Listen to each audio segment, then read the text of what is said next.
तमाम जोड़ों की दर्दों, कमर दर्द, पट्ठों की दर्द और गैंठिए की दर्द के लिए आपके साथ एक रेमेडी शेयर कर रहा हूँ, जो कि बेहतरीन अज्जा पर मुश्तमिल है और बेहतरीन रिज़ल्ट देती है। पहले नंबर पर आपने फूल बुखाने लेने हैं। ये तमाम चीज़ें आपने बराबर वज़न लेनी है, तकरीबन 50 ग्राम वज़न में ले लें। दूसरे नंबर पर आपने मेथी दाना लेना है। ये तमाम चीज़ें पंसारी से आसानी से मिल जाती हैं। आपने 50 ग्राम सरंजा शीरी लेनी है। 50 ग्राम आपने असगंध नागौरी लेनी है।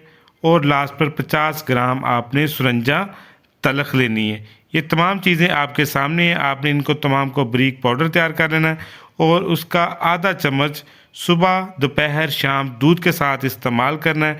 इंशाल्लाह ताला से चंद हफ्तों में तमाम जिस्म की दर्दें आपकी ठीक हो